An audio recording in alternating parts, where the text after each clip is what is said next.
How y'all doing today? I wanted to talk about a writing that I wrote this past week called I Try Not to Cry. It is a poem. Poems are cool.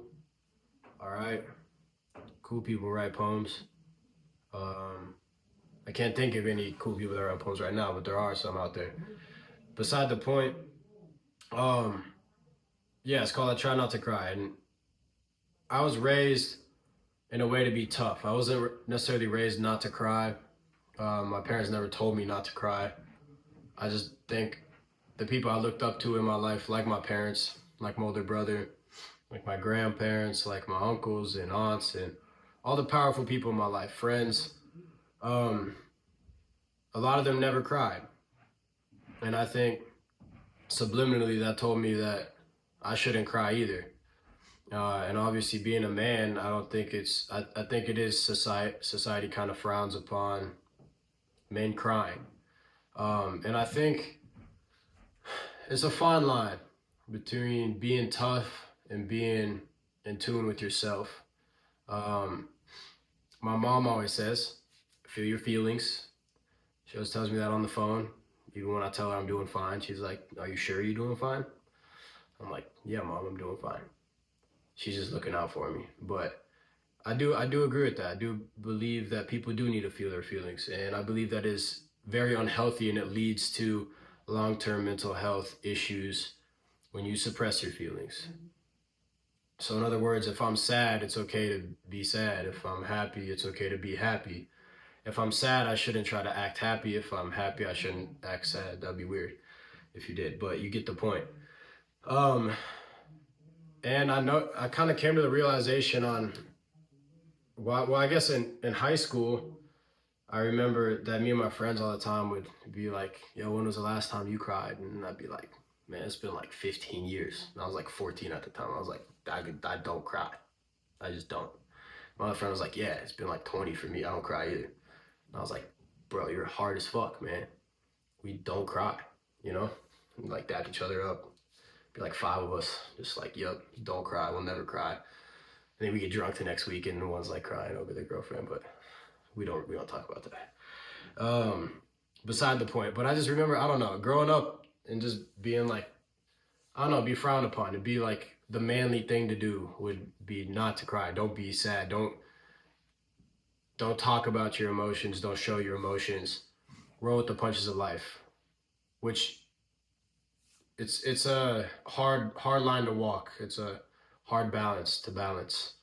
Because you do need to roll with the punches of life. You do need to be tough, but you also need to give yourself time to be sad. You gotta give yourself time to be happy. You gotta enjoy and feel your emotions. I think that's important. I think it'll bring you a lot of more happiness as well. I don't know. But I noticed this, and when I changed this in my life, when I thought, maybe crying isn't so bad, and I shouldn't be ashamed, because I used to cry only in solitude, and still now I prefer to cry in solitude.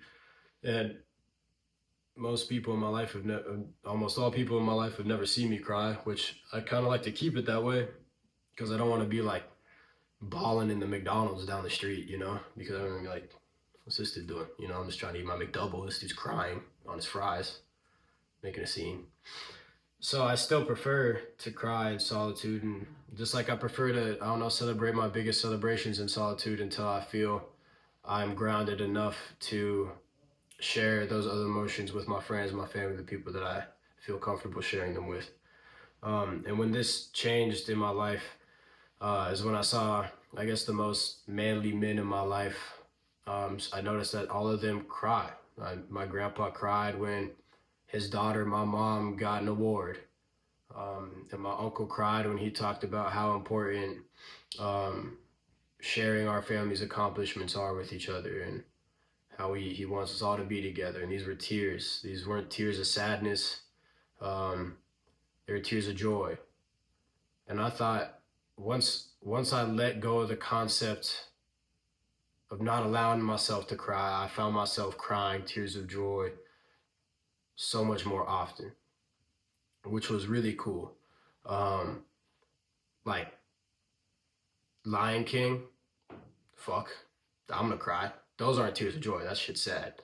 Life of Pi for some reason. Sad tears. I'll cry though. Sad tears for sure. I don't know why Life of Pi. I just remember that messing me up. Um, Tears of Joy. The videos of like the mom or the dad coming home from like fighting some people overseas, and they like surprise their kid in the classroom. Don't. I mean, I'm gonna cry for sure. And they're happy tears. I'm like, hell yeah.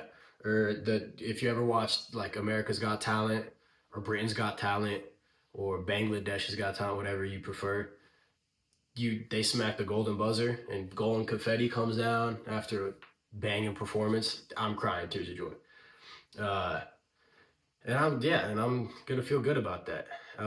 Street performers, street performer gets a huge applause at the end from like everyone, like all the 50 random motherfuckers in the subway, and they're just like all piled up listening to like this one dude just shred the guitar and sing, and then they're all just, and then he's like, thank you, and then they keep going and they play that. I'll cry.